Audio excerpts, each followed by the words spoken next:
नमस्कार, मैं हूं राजन झा और दक्षिण पंथ के एक और वीडियो में आपका स्वागत है। ऐसे समय में जब पूरा देश लोकतंत्र का त्योहार मना रहा है, कर्नाटक के हुबली में कांग्रेस कॉर्पोरेटर निरंजन हिरमत के घर पर मातम पसरा हुआ है। निरंजन की बेटी नेहा हिरमत की उसी के कॉलेज में दिन दहाड़े चाकू मारकर उसकी हत्या कर दी गई। जिस बेटी को डोली में बिठाकर विदा करना था, उसकी अर्थी को कंधा देते हुए एक पिता की पीड़ा का अंदाजा हम और आप क्या ही लगा पाएंगे। पुलिस ने जानकारी दी है कि रोज की तरह नेहा अपने कॉलेज में थी, तभी फैयाज नाम के लड़के ने उस पर चाकू से एक के बाद एक कई वार किए।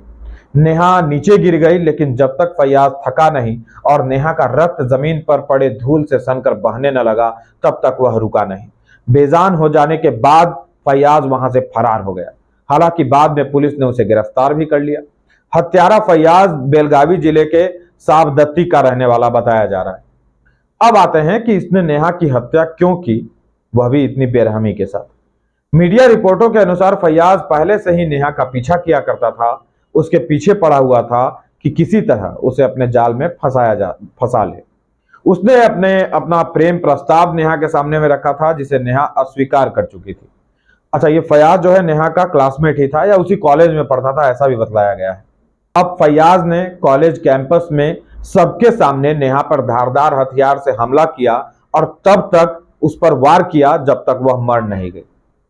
उसने सिर्फ नेहा की हत्या नहीं की, उसने लव जिहाद के लिए भय का प्लॉट तैयार कर दिया। पहले ही से समाज में बदनामी के डर से हमारी बहन बेटियां इन जिहादियों की छेड़खानी बर्दाश्त करती रही हैं। अंत में हार मानकर हां कर देती है, ना चाहते हुए भी एक रिलेशनशिप में चले जाने को मजबूर हो जाती हैं। उन पर इतना दबाव बनाया जाता है, सुबह से लेकर शाम तक पीछा करना, कहीं से नंबर जुगाड़ करके फोन और मैसेज करना, कभी मासूम बनकर तो कभी डराकर, कभी स्वयं मर जाने की बात करना, कभी बाप या भाई को मारने की धमकी देना, कभी झूठी कहानियां सुनाकर ये हिंदू लड़कियों को निशाना बनाते हैं। अब इस घटना के बाद यदि फिर किसी फैयाज ने किसी नेहा को प्रेम प्रस्ताव दिया, तो सोचिए उस नेहा के मन में क्या चल रहा होगा। वह सोचने पर विवश हो जाएगी कि अगर उसने इनकार किया तो यह उसकी जान ले सकता है, उसकी तड़पा तड़पा कर हत्या की जा सकती है। इस डर के मारे हो सकता है कि वो हां कर दे, अन्यथा घर में कैद होने को मजबूर हो जाए और अपनी शादी होने की प्रतीक्षा करती रहे। बॉलीवुड से तालीम लेकर ये लोग हाथ धोकर लड़कियों के पीछे पड़ जाते हैं। यह तमाशा देश भर में होता है। जितने भी स्कूल कॉलेज है, खासकर गर्ल्स स्कूल या कॉलेज, वहां आपको बिना काम के कुछ लड़के बाइक से लेकर कार तक पर टहलते घूमते मिल जाएंगे।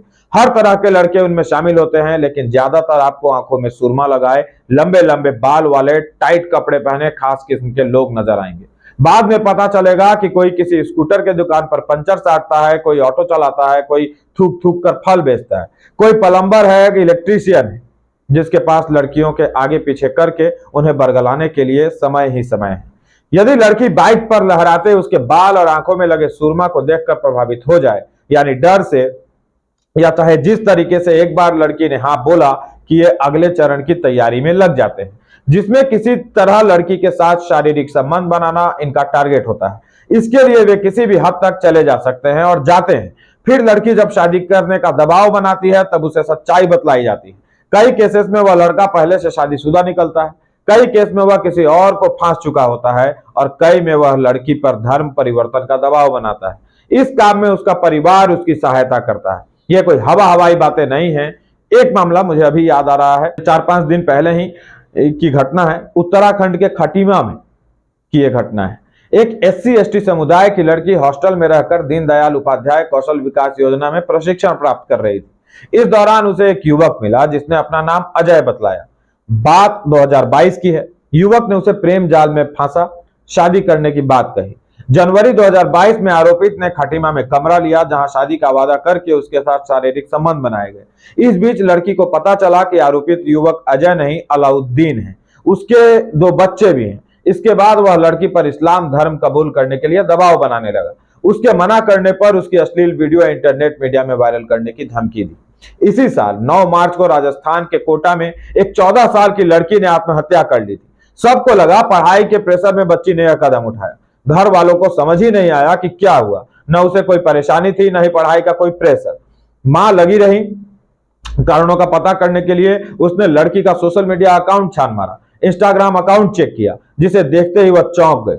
पता चला कि इंस्टाग्राम पर लड़की के कुछ दोस्त बन गए थे। दोस्त तो क्या ही थे, वो एक पूरा गिरोह था जिसने लड़की को फंसाया था। वे इसे टॉर्चर किया करते थे, पैसे वसूलते थे और उसे आत्महत्या के लिए उकसाया, मजबूर कर दिया।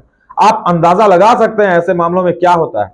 बच्चियां काफी सेंसिटिव होती हैं। ऐसे में यदि एक आध अश्लील तस्वीर बना ली जाए, जो कि आजकल काफी आसान है, उसके बाद ये लोग हर तरह से लड़की को ब्लैकमेल कर सकते हैं।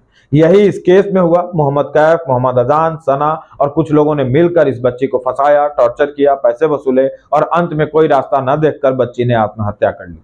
एक और घटना बतलाता हूं, यह भी पुरानी बात नहीं है। यूपी के मुजफ्फरनगर में नेपाल की एक हिंदू लड़की ने एफआईआर दर्ज कराई। उसमें लिखा था कि नेपाल के कपुलवस्तु की रहने वाली हिंदू लड़की साल 2015 से दक्षिण दिल्ली के सुल्तानपुर में रह रही थी। उस समय वह नाबालिग थी। यहाँ पर उसे अब्दुल सलाम मिला। उसने अपना नाम अजय बतलाया। अजय ने उससे दोस्ती की और प्यार का नाटक करने लगा। उसने लड़की को शादी का झांसा दिया और कई बार उसके साथ रेप किया। पीड़िता का कहना है कि दूसरे देश से आने और अकेली रहने की वजह से पीड़िता अजय का विरोध नहीं कर पा रही थी। उसकी मजबूरी का फायदा उठाकर अजय बने अब्दुल सलाम ने उससे कई बार रेप किया। इतना ही नहीं, कई बार उसका गर्भपात करवाया। अंत में जब लड़की नहीं मानी तो उसने आर्य समाज में के मंदिर में जाकर पीड़िता से 2019 में शादी की। इस शादी में पीड़िता से कोरे कागज पर दस्तखत भी करवा लिए गए। समय गुजरा और साल 2021 आ गया। पीड़िता एक बेटी की मां बन चुकी थी। जब वो अस्पताल में भर्ती हुई तो उसे पता चला कि अजय वास्तव में अब्दुल सलाम है और मुस्लिम है। तब अब्दुल सलाम ने पीड़िता और उसकी बेटी की हत्या की धमकी देकर मुंह बंद रखने को कहा। बेटी की जन्म के 7 महीने बाद अब्दुल सलाम पहली बार पीड़िता को अपने घर पर लेके गया। यहाँ अब्दुल के अलावा उसके अब्बा इदरीस, भाई यासिफ एवं आमिल, मामा और 2 बहनोई सब ने मिलकर बारी बारी से उस पीड़िता के साथ रेप किया। विरोध करने पर पीड़िता और उसकी बेटी की हत्या की धमकी दी जाती थी। कुछ दिनों के बाद इन सभी आरोपितों ने पीड़िता पर इस्लाम कबूल करने का दबाव बनाना शुरू किया। उसे जबरन मांस खिलाया जाने लगा। इतना सब कुछ होने के बाद अब्दुल ने दूसरी शादी कर ली। पीड़िता और उसकी बेटी को उसके हाल पर छोड़ दिया गया। ये बातें हैं लेवल 2 और उसके बाद की। लेवल 1 में अगर नाकामी मिली तो वो लड़की को डराते धमकाते हैं। लड़की फिर भी नहीं डरती तो वो उस पर जानलेवा हमला करते हैं, उसे बेरहमी से मार देते हैं। इन्हें लगता है कि हिंदू लड़कियां उनके अय्याशी के लिए बनी हैं। आपको लगता होगा कि शायद यह अकेली घटना है जिसे ज्यादा बढ़ा चढ़ा कर दिखाया जा रहा है। मैं कुछ और उदाहरण देता हूं आपको। 18 अप्रैल को ही यह खबर मीडिया में आई थी। खबर यह है कि एक हिंदू लड़की आयान पठान नाम के लड़के के साथ प्रेम करती थी। दोनों में प्रेम संबंध थे। लड़की अपने घर वालों से लड़कर अपने घर वालों को छोड़ दी और आयान को चुन लिया। आयान के घर चली गई, वहीं रहने लगी। वहां दिन रात उसके साथ जाती होने लगी। उसके साथ रेप होता था। इनकार करने पर पिटाई होती थी। महीनों तक कैद करके रखी गई। किसी तरह भागकर घर पहुंची। घर पर बतलाया पिटाई से पहले फेविक्विक से उसका मुंह बंद कर दिया जाता था। उसके बाद बेल्ट से पिटाई होती थी। 24 मार्च 2021 को दिल्ली से सटे फरीदाबाद में बीकॉम की छात्रा निकिता तोमर की गोली मारकर हत्या कर दी जाती है। तौसीफ और रेहान को उम्र कैद की सजा भी हो चुकी है। हत्या की वजह, तौसीफ निकिता से शादी करना चाहता था। निकिता की शादी कहीं और तय हो गई थी। वह तौसीफ का प्रस्ताव कई बार ठुकरा चुकी थी। नतीजा, उसे गोली मार दी गई। इस तरह की कई घटनाएं हैं जहां इनकार का मतलब है अंत। अभी दिल्ली में श्रद्धा मर्डर केस और सूटकेस में पैक होने वाली कहानियां नहीं बतला रहा। कई लोगों ने उन कहानियों को कई बार सुनाया हुआ है आपको, बस मैं याद दिला रहा हूं। मित्रों, अब इसे उलट कर देखिए। सोचिए, यदि लड़का हिंदू हो जाए और लड़की मुस्लिम, तब क्या हो? तो उस स्थिति में भी मरने वाला हिंदू ही होगा। 2018 में मुस्लिम समुदाय की लड़की के साथ प्रेम संबंध होने पर लड़की के घर वालों ने बीच सड़क पर अंकित सक्सेना का गला काट दिया था। अंकित सक्सेना की हत्या मामले में दिल्ली की 30 हजारी कोर्ट ने लड़की की वालिदा यानी माता, उसके बाप अकबर अली और मामा मोहम्मद सलीम को उम्र कैद की सजा सुनाई है। मध्य प्रदेश के खंडवा में राजू ने मुस्लिम लड़की से प्रेम विवाह किया। लड़की के घर वालों से जान का खतरा पैदा हो गया, जो कि होना ही था। राजू राजस्थान चला गया अपनी बीवी को लेकर। 3 सालों के बाद राजू की पत्नी अमरीन को घर की याद आई। उन्हें लगा इतने साल बीत जाने के बाद शायद सभी लोग उन्हें एक्सेप्ट कर लेंगे। राजू ने अमरीन को मायके पहुंचाया और स्वयं लौट आया। इसके बाद जब वह अपनी पत्नी को लेने के लिए ससुराल पहुंचा तो उसके ससुराल वाले पलट गए। उन्होंने न सिर्फ अमरीन को कैद कर लिया बल्कि राजू की जमकर पिटाई की, जिससे राजू की मौत हो गई। इस तरह के रिपोर्ट्स जितने उधेड़ूंगा उतने मिलेंगे। हिंदू लड़की को नाम बदलकर फंसाने और उसका धर्म परिवर्तन कराने के मामले असंख्य हैं। जिस पर मैं पूरा सीरीज शुरू करने की सोच रहा हूं, ताकि लव जिहाद पर झूठा किताब लिखने वालों से समाज को सावधान कर सकूं।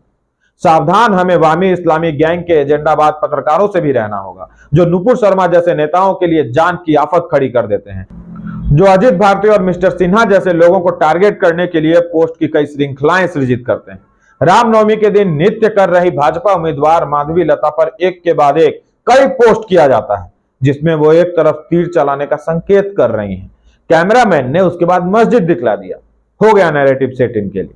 उससे किसी की जान को हानि नहीं पहुंची, लेकिन फयाज ने कांग्रेस नेता के बेटी की हत्या कर दी। दोनों में से किस मामले पर ज्यादा जोर देना चाहिए था? किसने बड़ा पाप किया? नहीं, जो आप सोच रहे हैं वह नहीं है। यहां मजहब से बड़ा कुछ नहीं है। एक तरफ मर्डर है और दूसरी तरफ हवा में काल्पनिक तीर। दोनों में से आप हत्या को बड़ा गुनाह मानेंगे और वो काल्पनिक तौहीन को सच मानेंगे, और उसकी सजा भी तय है। कुछ एक दक्षिणपंथी हैंडल्स को छोड़ दें तो किसी ने इस पर अफसोस लिखकर भी एक पोस्ट नहीं किया। ये जितने काल्पनिक तीर पर बोल रहे हैं ना, सबके अकाउंट पर से घूमकर देख लीजिए।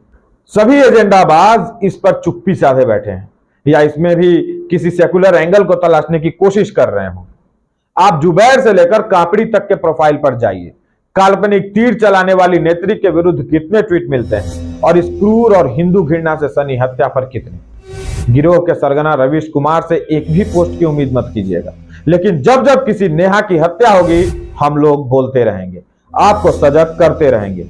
मेरा पुराना YouTube चैनल जो मैंने 10 सूत्रधार के नाम से बनाया था, उसे हटा दिया गया है। अब इस चैनल पर कंटेंट अपलोड कर रहा हूं, जो कि नया है। इस कार्य में मेरी सहायता करना चाहते हैं तो इस QR कोड को स्कैन करके राशि भेज सकते हैं। जुड़े रहने के लिए बहुत बहुत आभार, बहुत बहुत धन्यवाद।